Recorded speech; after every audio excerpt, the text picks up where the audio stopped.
Coríntios, primeira carta de Paulo aos Coríntios, no seu capítulo de número 10. Vamos ler o versículo 12 e o versículo 13. Primeira carta de Paulo aos Coríntios, capítulo 10, 12 e 13. Glórias a Deus. Glória a Deus. Quem já encontrou, diga amém. Estão afiados aí na Bíblia? Vamos lá então, hein? Versículo de número 12 diz assim: aquele, pois, que cuida estar em pé, olhe que não caia. Aquele, pois, que cuida estar em pé, olhe que não caia. Agora é o 13. Não veio sobre vós.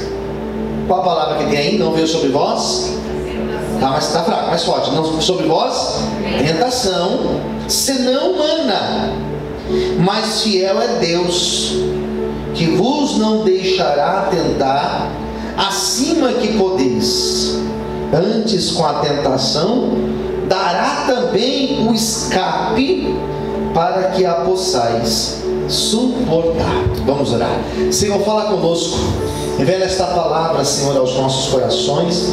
Nos faça, Senhor, sensíveis, como uma terra seca, sedenta por água. Que assim seja o nosso coração, uma terra pronta para receber esta palavra, Senhor.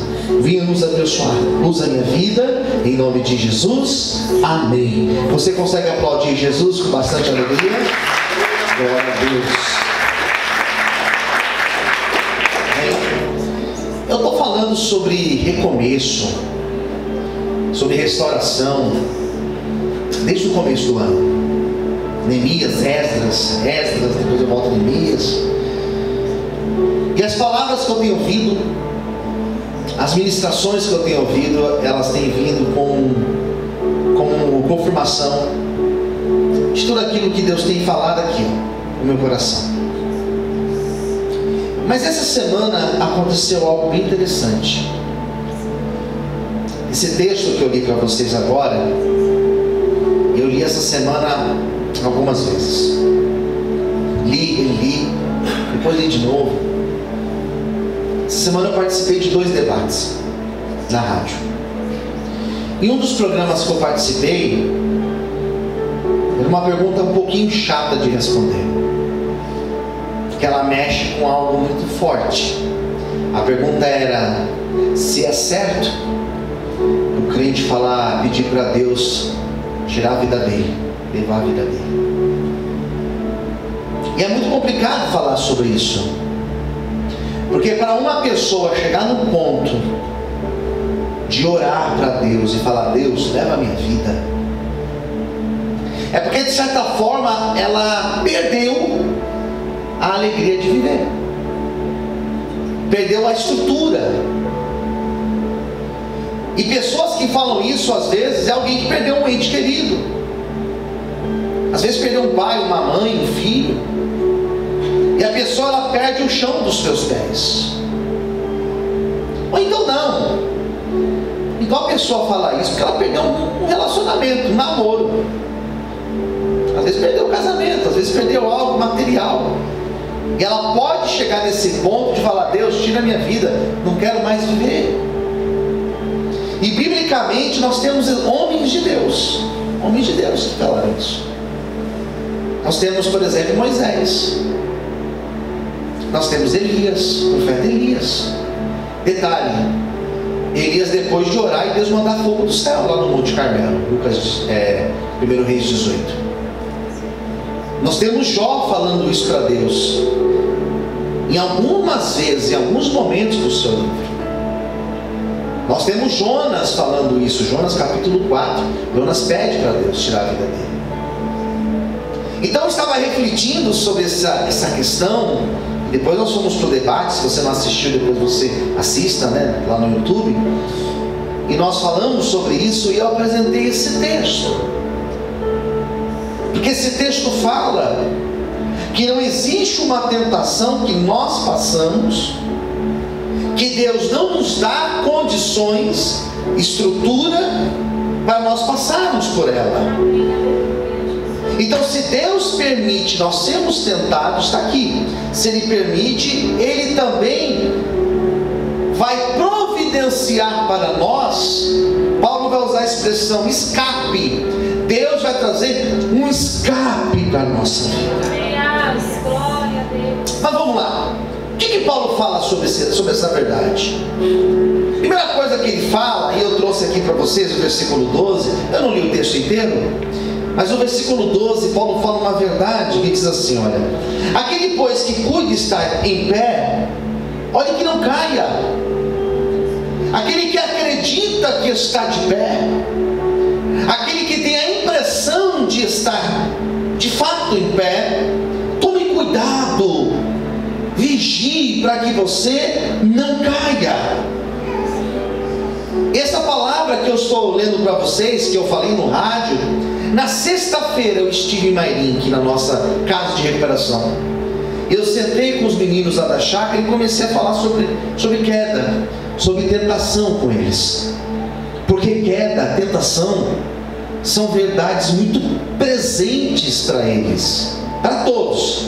Mas para quem está saindo de um processo de dependência química, tentação é algo muito presente.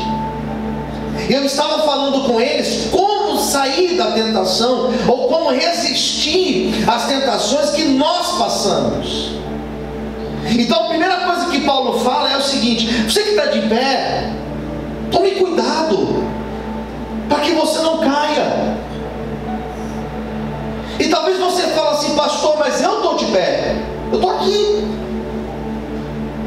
eu larguei a vida que eu tinha, hoje eu tenho uma nova vida, já me batizei, sou dizimista, sou ofertante, estou sempre aqui aos domingos, eu venho na terça quando dá, eu estou na presença de Deus. E dou essa palavra para você também. Vigia para que você não caia. Quando Paulo fala isso, sabe o que Paulo está dizendo? Que todos nós que estamos agora na presença de Deus, todos nós estamos sujeitos a tropeçar e cair. Por mais firme que você acredita que você esteja, por mais tempo que você já tenha superado um vício, por mais tempo que você já abandonou certas coisas da tua vida, você saber que você pode cair. É exatamente isso que Paulo está dizendo. O que Paulo está falando é que não existe ninguém que esteja num patamar de imunidade. Não existe ninguém que possa dizer: eu não caio mais, eu não vou cair mais, porque todos nós estamos sujeitos a cair. E não importa se você é bem jovem, bem adolescente, ou se você já está na sua terceira idade, ou se você já é um idoso, não importa a tua idade. Se nós estamos vivos, se nós estamos de pé, nós podemos cair. Andando, correndo, você pode tropeçar. E tropeçar e cair, queridos, pode ser um simples tombo. Você pode tropeçar e cair e nem se machucar. Você pode tropeçar e cair, só dar uma ralada no joelho. Mas você pode tropeçar e cair, você pode morrer, dependendo de onde você tropeçar e cair. Essa é a verdade que Paulo está dizendo para nós. Paulo está dizendo: ei, viva a sua vida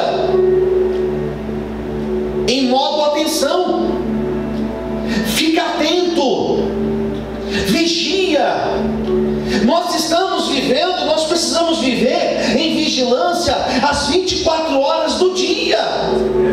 Se Deus tem um plano de restauração, se Deus tem um plano de recomeço, se Deus tem um plano maravilhoso, se Deus tem um plano de bênção para a nossa vida, não tenha dúvidas, o adversário também, em contrapartida, ele quer destruir, ele quer impedir, ele quer te derrubar, ele quer te desanimar, ele quer te tirar da presença do Senhor, ele quer te afastar de Deus, ele quer te tirar da igreja. Mas a boa notícia é que o Deus que permite até nós passarmos por situações difíceis e de tentações, esse Deus, ele sempre vai providenciar um escape para a nossa vida. Pastor, eu estou meio fraco, estou desanimado. Hoje o Senhor, ele deu escape para você nessa noite, em nome de Jesus. Aleluia.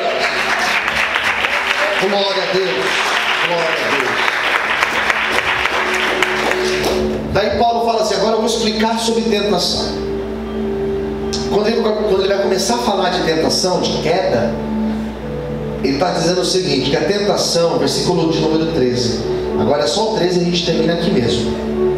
Não veio sobre vós uma tentação senão humana. Sabe o que o apóstolo Paulo está dizendo? Que a tentação, ela é humana. Sabe por que você é tentado? Porque nós somos humanos. E todo mundo é humano. Não importa a sua idade, peso, altura, raça, credo religioso. Não importa se você nasceu aqui em São Paulo, ou se você nasceu no Rio de Janeiro, ou lá na Bahia, não importa. Você é humano. E a tentação só vem sobre nós porque nós somos humanos. Porque dentro de nós, dentro de mim, dentro de você, existe uma tendência à tentação. Nós temos desejos, nós temos vontades, nós temos apreços, nós temos coisas que chamam mais atenção. E é muito interessante porque isso é de cada um, é de cada indivíduo. Cada um tem um ponto fraco, um espinho na carne. Eu estava conversando com os meninos da chácara. É claro que é uma mensagem diferente, porque eu estou falando dentro de um contexto diferente.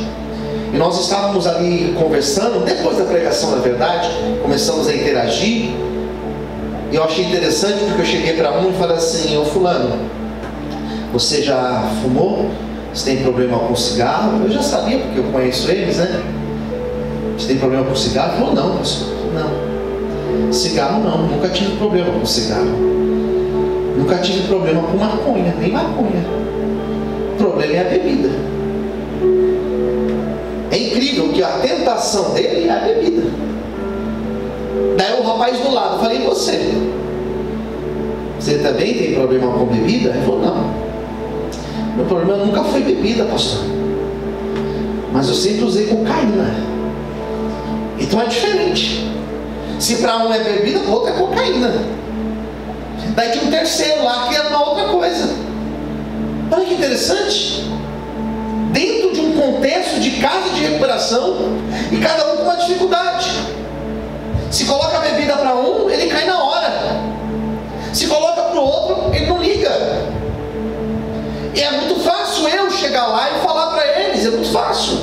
Eu nunca tive vício. Nunca tive vício de droga, de bebida, nunca tive.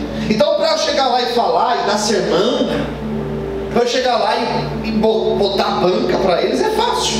Eu nunca passei por essa dificuldade. Mas eu tenho as minhas tentações, que são diferentes das tentações deles. E você tem a sua, que é bem diferente dessa pessoa que está do teu lado aí. Que está entendendo? Diga amém. Está aí alguém do teu lado que tem uma outra dificuldade, que não é igual a sua, mas tem. E todos nós temos, pastor, biblicamente, sabe que a Bíblia fala? Que todos nós temos. Todos nós temos uma queda, uma dificuldade, uma tentação, um ponto fraco. Todos nós, sim, todos nós.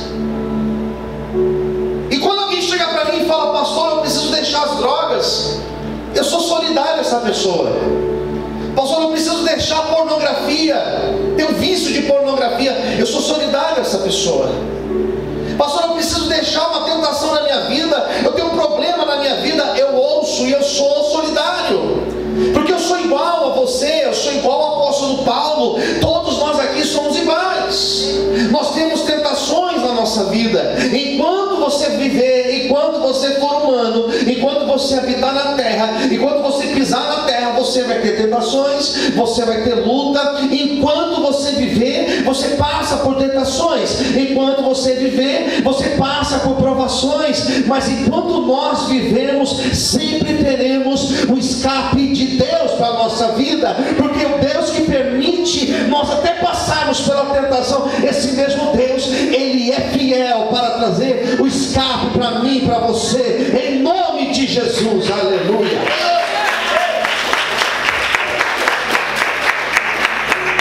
Então Paulo Paulo fala assim: veio tentação, senão humana. Somos humanos. Então essa palavra é para mim e para você. Quem está entendendo, diga amém. Amém. Daí Paulo fala assim: agora eu vou falar de Deus. Agora ele vai falar de Deus. Olha o que ele fala: mas fiel é Deus. Deus é fiel. Fala para o seu irmão do lado: Deus é fiel. Amém. E aí, pastor, mas qual que é a relação, né? Porque tentação e fidelidade de Deus. Qual que é a conexão? Às vezes a leitura bíblica fica difícil, porque a gente não faz essas conexões. Qual a relação que tem? Fidelidade de Deus e tentação. Ela tem total relação. Porque quando nós falamos de cair em tentação, nós estamos falando no aspecto de falhar. Cair em tentação é falhar a nossa aliança. E a primeira aliança que nós temos é uma aliança com Deus. E Paulo vai dizer assim: ei, ainda que nós sejamos infiéis, Deus é fiel. Ainda que do lado de cá exista fraqueza, me refiro a eu e você. Ainda que do lado de cá exista fraqueza, existe o limite, existe a tentação, a tendência a cair. Do lado de lá tem Deus. E Paulo está dizendo que ainda que você seja infiel, ele fala assim: Deus, ele é fiel. Deus permanece fiel. É Deus dizendo que ainda que você quebre a aliança, ainda que você tropece, ainda que você venha falhar, Deus permanece intacto do lado de cá. Ele permanece fiel, porque Deus não pode negar a si mesmo. Sabe por que você está aqui nessa noite? Porque Deus é fiel, porque Deus te trouxe, porque Deus tem obra a fazer na tua vida e através da tua vida, em nome de Jesus. Aleluia. Glórias a Deus. Se eu cair, pastor, se eu trair Deus, e se eu falhar com Deus? Existem pessoas que na nossa relação, elas vão dizer o seguinte: olha, se você for infiel, eu vou ser infiel com você. Se você falhar comigo, eu vou falhar com você. Então ela paga na mesma moeda. Deus não. Você é infiel, eu permaneço fiel. Você quebra o contrato, e eu permaneço com o contrato de pé. Então Deus falou para Oséias: vai lá e casa com uma mulher da casa da prostituição. E Oséias falou: poxa Deus, logo eu vou casar com uma mulher prostituta? Deus falou: mas ela vai me trair, né, Oséias? É isso mesmo, vocês são assim comigo. Eu sou fiel com vocês e vocês me traem. Então Paulo diz: primeiro, Deus é fiel. Você pode dizer isso? Diga: Deus é fiel. Deus é Amém. Fiel. Ele fala assim: Ele não vos deixará tentar acima do que podeis. O que Paulo está falando é o seguinte: nós temos um limite. Nós temos um limite.